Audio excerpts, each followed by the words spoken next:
আমরা কিন্তু আগেও দার্জিলিং এ 3 বার ঘুরে গেছি, কিন্তু যতবারই আসি না কেন এই জায়গাগুলো না ঘুরলে দার্জিলিং ঘোরাটা যেন অসম্পূর্ণই থেকে যায়। হ্যাঁ, আমাদের আজকের প্রথম ডেস্টিনেশন হলো কিন্তু পিস পাগোড়া।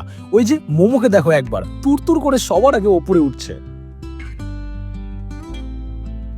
সত্যি কথা বলতে জায়গাটা কিন্তু বেশ পিসফুল, একদম নিরিবিলি শান্ত, মানে এরকমই জায়গা কিন্তু আমরা বড্ড পছন্দ করি। তোমাদের কেমন লাগে এই পিস পাগোড়া সেটা কিন্তু কমেন্ট সেকশনে অবশ্যই জানিও। এরপর চলে এসেছিলাম আমাদের নেক্সট ডেস্টিনেশন অরেঞ্জ টি ভ্যালিতে। উফ, যা সুন্দর দৃশ্য, মানে চারিদিকে ছবি ভিডিও তুলে শেষ করতে পারছিলাম না, এত সুন্দর। আর তারপরে বুকে পাথর রেখে লিটারালি আমাদের বেরিয়ে আসতে হয়েছিল নেক্সট ডেস্টিনেশনের উদ্দেশ্যে, যার নাম ছিল রক গার্ডেন। আর এখানে এসেই ঝর্ণা দেখতে পেয়ে আমাদের মুখে কিন্তু একগাল হাসি। পুরো গার্ডেনটা রডোডেন্ড্রন আর ঝর্ণাতে কিন্তু ভরা, মানে এই জিনিসটা দেখার জন্যই কিন্তু এখানে আসা।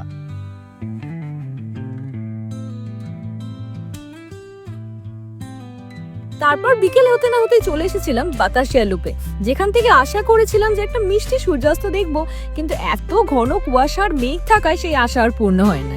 গাইস, ও কি হাওয়া! এখানকার যারা লোকালরা ওরা বললো যে এই জায়গাটার নাম বাতাসিয়া লুপ কেন হয়েছে, কজ এখানে ভীষণ বাতাস চলে বলে। আর সত্যি কথা দেখেই এত ঠান্ডা দার্জিলিং এ, তো আমি এরকম করলেও হচ্ছে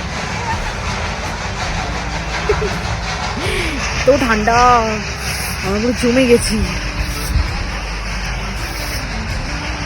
এরপর সন্ধ্যেবেলা সবাইকে নিয়ে কিন্তু আমরা চলে আসলাম গ্ল্যান্সে, যেখান থেকে আমরা করব আজকের স্ন্যাক্স। তাহলে আমরা স্ন্যাক্স খাই আর তোমরা কিন্তু বলো দার্জিলিং সিরিজটা আমাদের কেমন লাগছে।